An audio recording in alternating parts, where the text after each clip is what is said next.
What's up, everybody? It's Izzy, and in this video I want to discuss one of the most controversial topics in the health and fitness industry, and that is supplements.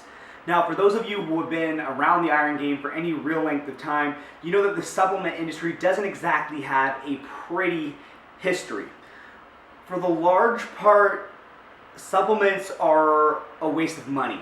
Now, here's the thing. Supplements are highly marketable, they're highly profitable, and it's one of the only ways and one of the best ways that successful athletes can monetize their name, monetize their brand, and put out a product that people can directly buy from them. Again, the problem with this is that most supplements simply aren't worth the money that people spend on them, or they just don't have very strong support in the literature, which just makes it overall a waste of people's money. So, rightly so, there's a movement within fitness, and I think it's even more popular among, ironically, natty lifters, that supplements are completely worthless, when I think this sentiment is misplaced and a bit misguided. On the other hand, for lifters who are enhanced, who are using steroids and things of that nature, I think that you can make a better argument that supplements are not worth your money, because dollar for dollar, fish oil is never going to outperform testosterone. Dollar for dollar, creatine is never going to outperform tren. So there's that.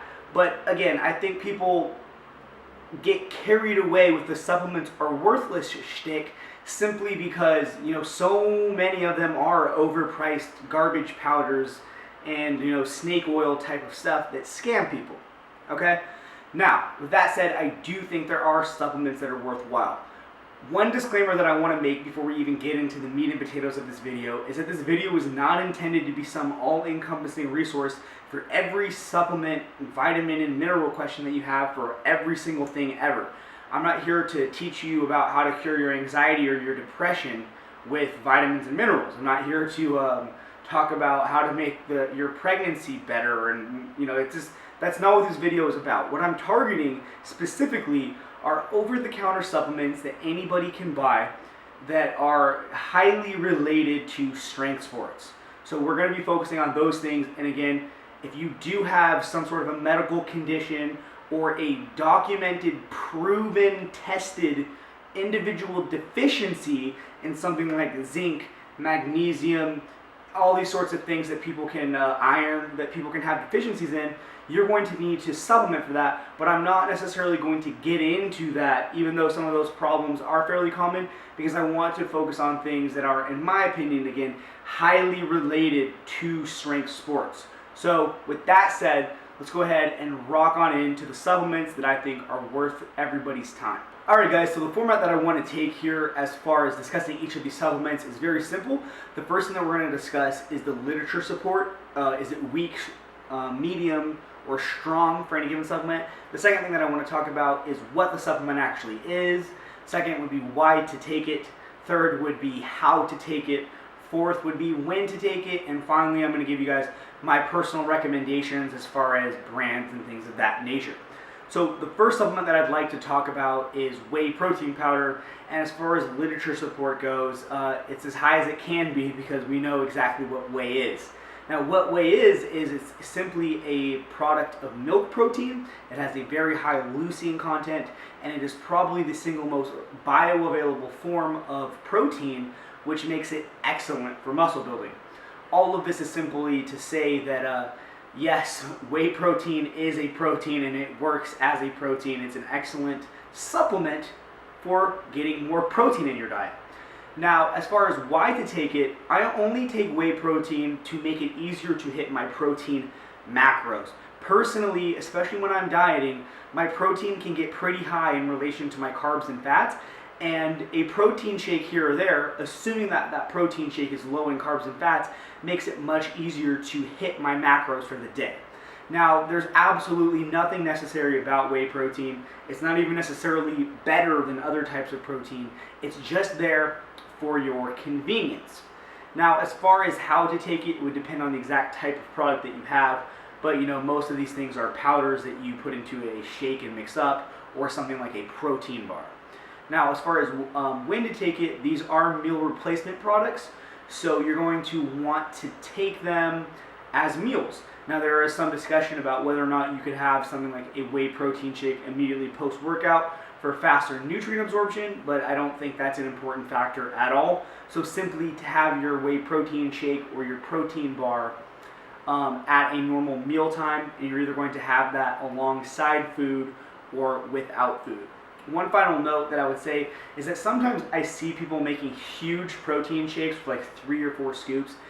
Now, that's kind of pointless as far as muscle protein synthesis goes, because most whey protein products are very high in leucine, especially protein shakes, and you're already getting something like 5 grams of leucine with 1.5 scoops. So really, I really don't see a need to ever even make a protein shake with 2 scoops if your main goal is to get that leucine in and maximize muscle protein synthesis. As far as my personal recommendation goes, this really just comes down to my own subjective taste buds, I guess, but the brand that I use is Syntrax Matrix 5.0, and it's a low-carb, low-fat protein powder that I mix with water because, again, it makes it easier for me to hit my macros. I prefer the chocolate flavors. Those are all really good, and again, makes it super easy to hit my macros, and it doesn't taste like crap when I mix it with water, which is what counts most to me. The next supplement that we're going to talk about is caffeine.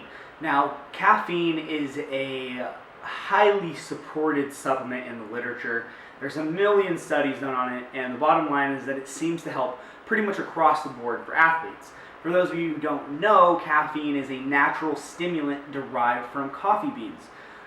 Again, you would take this basically for almost any athletic endeavor. It seems to help with endurance, power output, even things like fat loss.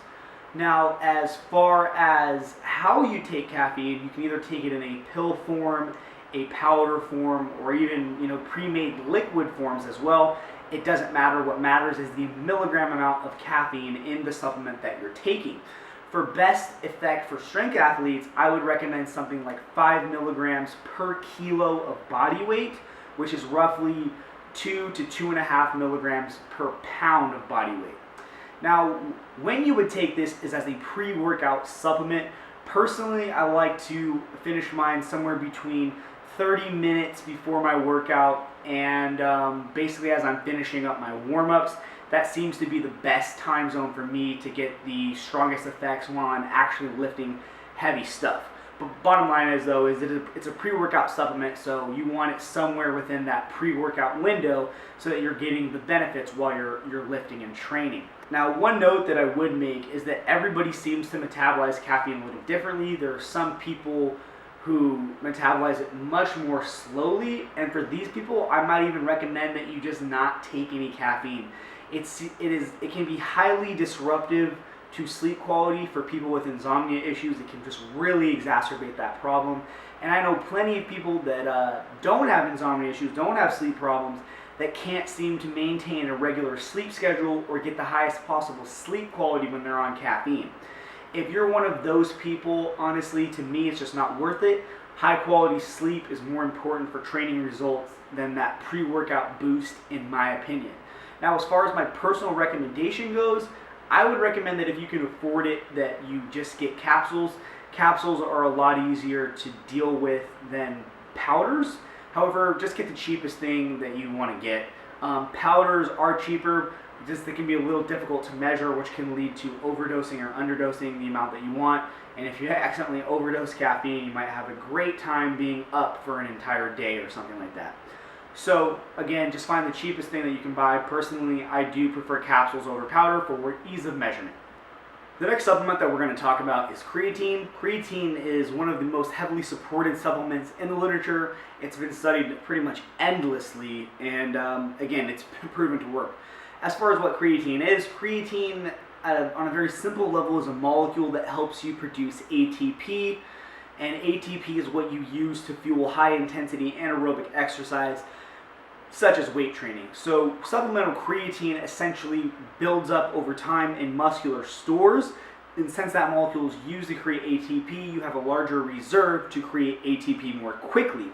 This leads to increased work capacity, and in real life it translates as you being able to possibly do one more rep or a couple more sets here and there. And that increased work capacity, that increased workload over time indirectly is going to lead to improvements in performance because, as you guys know, volume and training is what drives muscle growth and strength in the gym. As far as how to take it, creatine is powder. You can get it in pill form, but I'd recommend the powder because it's cheaper and doesn't taste like anything. You're just going to take 3 to 5 grams a day, mix it in some water, your pre-workout drink, your post-workout drink. Anytime that you really remember to take it, just take it.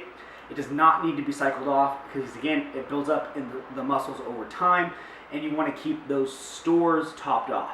As far as my personal recommendation, just find the cheapest brand that you can. I buy it bulk on Amazon from whoever's selling it the cheapest at the time, and I would recommend that you do the exact same thing. The next supplement that we're going to talk about is beta-alanine, and this is another one with pretty clear support in the literature. Beta-alanine is essentially one of the building blocks of muscle carnosine, and carnosine helps you buffer lactic acid buildup in the muscles. So when you have more of it, it can delay time to fatigue. You would take beta-alanine if you ever do any sets that are more than about 60 seconds, or if you do sets on low rest. So if you're ever doing reps above 8, or if you're doing some kind of GPP or myo reps or high intensity interval training, beta-alanine is something that can help you because, again, it will delay that time to fatigue. As far as how you take it, you want to take about 6 grams a day divided into 2 or 3 doses. Personally, I take mine pre and post workout because that's the most convenient time to do it. If you've ever had that kind of creepy crawly feeling on your skin, well, beta-alanine in combination with niacin in pre-workouts is usually what gives you that feeling. So again, I kind of like that feeling, so I do put it in my pre-workout. But again, how you take it, just take those doses 2 to 3 times a day, mix it in a shake or some water or whatever, doesn't really matter. And again, you don't need to cycle off of it. It builds up in your system over time, so just keep taking it, don't ever cycle off.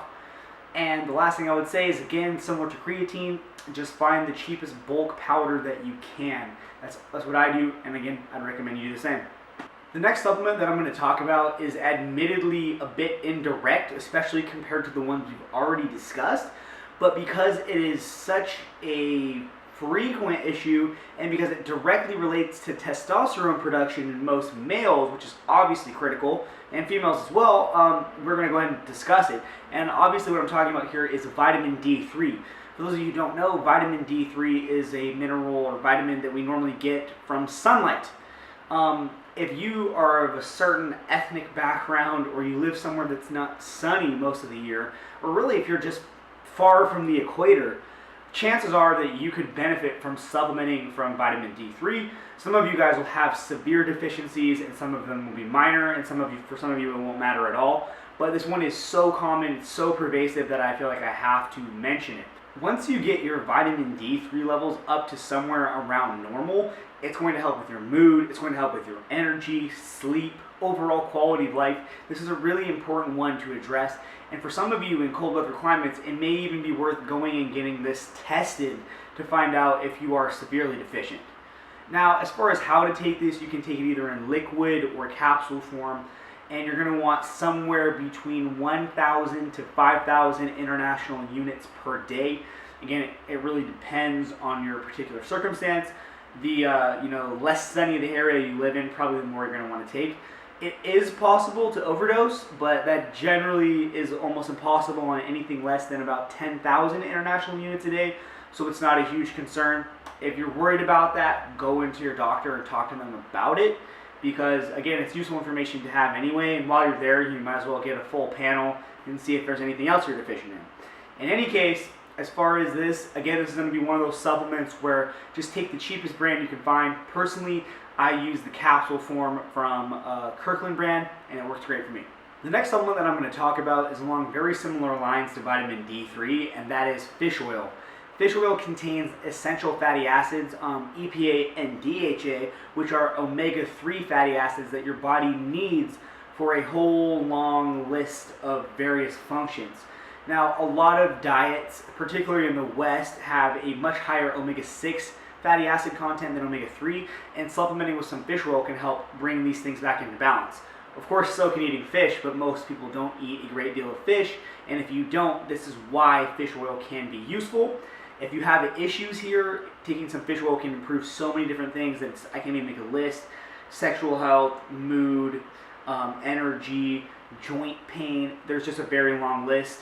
And suffice it to say, it's a general health supplement, and a lot of people can do with taking some.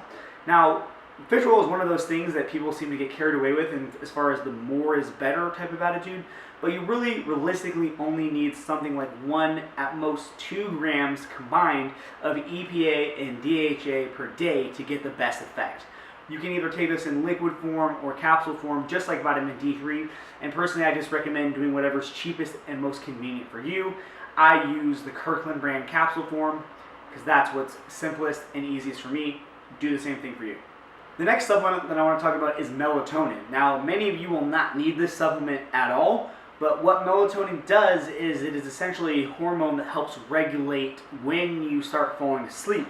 Melatonin production is highly sensitive to light, and just due to the way that our society is structured, a lot of people are exposed to lights all day long, even right before they're trying to go to sleep, and this can interfere with sleep quality.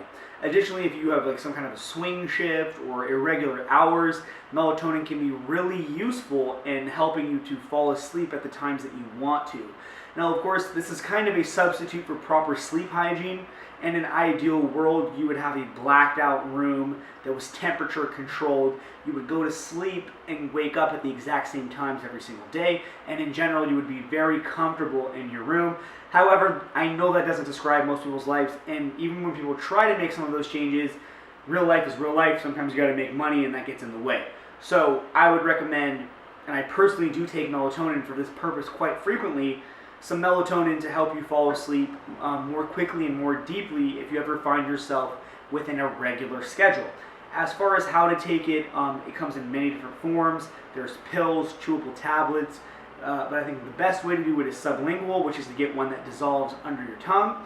And as far as the dose, the effective dose has been shown to be really anywhere from 500 micrograms, and they make pills with as much as 5 milligrams. I'm not sure you need that much, but again, somewhere in there is going to be the right dose. If you find that it's giving you some weird sleepiness or too much drowsiness, reduce the dose. But overall, again, really simple supplement. It's going to benefit those of you with an irregular schedule if you have an irregular schedule for whatever reason. And again, just put it under your tongue 30 minutes before bed or so, and it should help you improve the quality of your sleep. As far as brand, it does not matter. Get the cheapest one. Find something on Amazon. That's what I do. The last supplement that I want to talk about that's in that sort of indirect type of deal is your generic multivitamin. And probably all of you guys have heard the saying, just lift heavy and take a multi, bro. But honestly, multivitamins to me are one of the most overhyped and overused supplements out there. Essentially what a multivitamin is, for those who don't know, is it's usually a pill or 2 pills that have just a variety of the essential daily vitamins and minerals in them. And it's formulated by some company, and you just pop one and you're supposed to get all of your stuff for the day in it. Now, unless you have a very low quality food diet for whatever reason, like third world country or something, or you're in a heavy caloric deficit, doing some kind of rapid fat loss program, something where you just don't get to eat a lot of food, not a lot of vegetables, not a lot of fruits, I don't think a multivitamin is even necessary. Now, I do want to put a caveat there and say that for those of you who have diagnosed deficiencies, you should be taking something for that. But ideally, you'd just be taking whatever you're deficient in. So, for example, if you're deficient in iron, you don't necessarily need to take a multivitamin for that. You need an iron supplement. Does that make sense? Now, on the other hand, again, I do think multivitamins can be useful for people who are going to be in some sort of a sustained caloric deficit. So think of somebody doing a really, really long recomposition or cut because they need to lose, say 50 pounds or, 25 kilos, something like that. Then that could potentially be a reason to use a multivitamin. If you're going to use one, in my opinion, you simply want to get a generic brand and take it and follow the instructions. Take it with a meal so it doesn't upset your stomach. Some people have issues with that. But ultimately, do not go out there and buy a super expensive vitamin pack, and because most of it's really just not useful. That's my opinion on multivitamins. They are conditional in terms of their usage. So if you want to take it, you probably don't need to though. And if you get one, get it the cheapest brand that you can get off Amazon or your local store. We're finally going to get into some supplements that will cause a little bit of controversy as far as my opinion on their effectiveness goes. Now the first one is BCAAs, or branched chain amino acids. Now BCAA supplements generally refer to a combination of leucine, isoleucine, and valine. And these are free-form amino acids that do not get used by or metabolized by, for the most part, the small intestine, the liver, or the kidney, and they work almost exclusively with skeletal muscle. Now, if you recall in the video that I did on macronutrients, I talked about how there is some research to suggest that having protein pulses throughout your diet, 4 to 6 hours apart, is the best way to maximize muscle protein synthesis. Well, according to some research on this product done by Dr. Lane Norton, and as told to me by my good buddy and soon-to-be Dr. Jordan Fagenbaum from Barbell Medicine, BCAAs, when ingested orally, spike plasma levels sky high pretty much soon after ingestion, and as I previously said, work almost exclusively on the level of skeletal muscle, which means that they can get in, induce some muscle protein synthesis without disrupting that refractory period between your meals. Essentially, this means that you can get another small pulse of muscle protein synthesis in between each meal, which over time could lead to significantly higher rates of muscle retention, muscle building, and all sorts of things of that nature. So how you take it would be, you want about 5 grams between each meal, and something like 10 grams post-workout as well. This is going to allow you to get those spikes for the muscle protein synthesis while also still eating your regular meals. As far as how to take it, BCAAs usually are in powder form, and you just mix it in water and drink it. Now, when you take it, kind of already covered that, in between meals and pre and post workout also works quite well. On that note, I highly recommend for this purpose using Skivation Extend. It tastes great, unlike most BCAA products, and it has the correct ratio of the amino acids to get the best results that we're talking about, and most of the research that I'm talking about here was done with this product anyway. So with that said, I want to say one more thing. I'll just call this a note. I personally recommend BCAAs to all my athletes, and I found that it has made a huge difference for me. Well, not a huge difference, but as big of a difference as any supplement that I take. I think it's more important as a supplement for my personal stack than creatine and things of that nature. And my training logs and my body composition from when I've tracked it with BCAAs has always been better than without them. And that's why I'm so adamant about my athletes using it as well, and I recommend it to every single one of them. So again, some people are going to disagree with that opinion. They're going to say the research just isn't there to support it, and for the most part, that would be accurate. There is not currently strong research supporting the use of BCAAs in the way that I'm advocating, but I'm telling you from personal experience and on some theoretical grounds that make sense to me that I do think this is worth your time. So again, Skivation Extend, highly recommend those. BCAAs are awesome in my opinion. The next supplement that I want to talk about is also a bit controversial, and it's HMB, or hydroxymethylbutyrate. Now, this is a supplement that has come to the forefront recently because of a lot of different research that's coming out that has shown it to be extremely effective, like way too effective to actually make sense. Now, despite some of that sketchy research, there is a lot of interesting data there to look at, and it's a supplement that is worth examining in greater depth.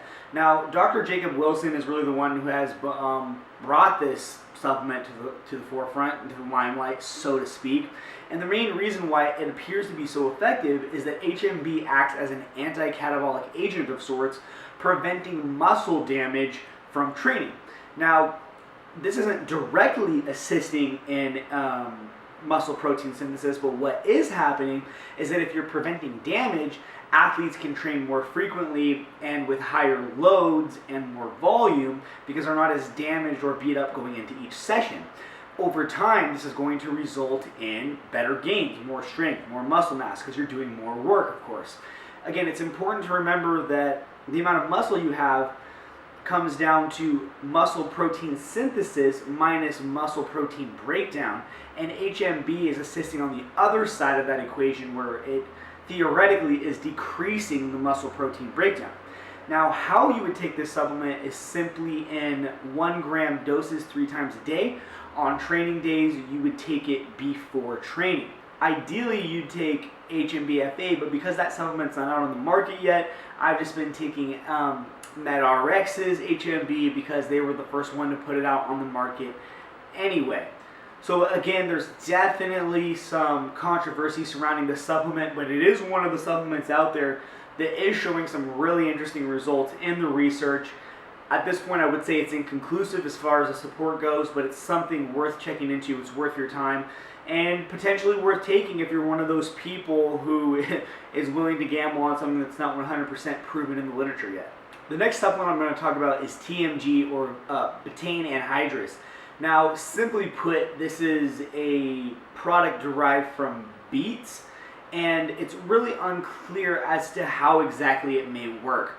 There are inconsistent results in the studies, occasionally showing improvements in strength, body composition, and in particular resistance to fatigue. Admittedly, out of all of the supplements that I'm talking about in this video, this is the one with the weakest support in the literature, the least convincing support. However, there are simply put quite a few studies that show that it's doing something useful, and I personally know several iron athletes that add this into their supplement stack. And while I can't say that I've personally noticed any sort of a big difference from TMG, it's definitely worth talking about in my opinion, and that's why I bring it up here. It's kind of one of those supplements where it's like, again, everybody wants to immediately dismiss everything that doesn't have rock hard support in the literature, but outside of creatine, and a few other ones, not much really does. So if you do want to experiment with TMG or betaine anhydrous, basically how it goes is you're going to want to take something like 1.25 grams both pre and post workout, and because it's another one of those supplements that builds up in your system, you don't need to cycle, just take it all the time. As far as this one goes, it's another one that you can buy in bulk, and I get it on Amazon from a company called Hard Rhino. The next supplement that I want to talk about is d-aspartic acid, or DAA. DAA is an amino acid which helps regulate testosterone production, and it's been shown in certain studies to increase testosterone levels by 30 to 40%. Now, it should be noted that nobody really knows whether increasing testosterone levels within the physiological range actually does anything. That is to say, yes, it does increase your testosterone, but the reason why things like steroids are so effective is because they take you outside of the normal range rather than simply increasing where you are inside the normal range. In simpler terms, we just don't know if that 30 to 40% increase actually does anything for increasing muscle mass or strength. So again, this is one of those supplements where the support in the literature isn't necessarily there, and it's not because the support isn't there for increased testosterone production. That support is there, but the support that's not there is whether we know if this actually helps you. Nonetheless, again, it's one of those things that I have to mention because it does work. It might actually do something, and you want to use your own discretion as far as whether you want to experiment with a supplement like this. Now, as far as how you take it, you're going to take 3 grams a day at any point in the day for 4 to 6 weeks. And at this point, I would recommend for this supplement that you do cycle off, because anytime you're increasing testosterone levels, you're going to get some biofeedback loops that engage, and it's going to increase other hormonal levels. And at this point, with the information that we have, it makes sense to come off and give your body time to regulate after each use. As far as what brand to get, again, this is one of those things where it really doesn't matter. For most supplements, it really doesn't matter. You just want to get good, generic, bulk stuff so that you're paying the least amount of money possible. I use Amazon for this one as well, and I get it from a company called Hard Rhino. And as with all these other supplements, guys, if you want a link to know where to get it, if you want to know the exact brand that I use, for whatever reason, if you want to use the exact brand that I use, I have links for every single one of these supplements in the description box. Alright guys, that's all the supplements that I'm going to talk about. Again, I have to emphasize the fact that supplements are not going to make or break you. At the end of the day, it comes down mostly to your training and your nutrition. If you have those on point, supplements in the very, very best case scenario are only going to give you an additional, percentage point here or there. However, that said, in today's competitive environment, especially in federations like the IPF, where first place and fifth place are separated by 10 kilos, a few percentage points over the course of a long, hard training year might be what makes the difference for you. So again, I'm not here to be one of those guys that sells you false hope with supplements. They really don't do that much. But also at the same time, don't be one of those people who's so naive as to think that there's nothing out there that works whatsoever, because that's also false. At the end of the day, guys, be smart with your supplement use. Don't buy things that you can't afford, and please don't take away money from like real food and a quality training environment to buy yourself a supplement. Anyways, as always, guys, I hope you found this content informative, entertaining, or just worth your time in general. If you did, you guys know what to do. Like, comment, share, subscribe if you haven't already. Keep kicking ass in your training, and have a great day.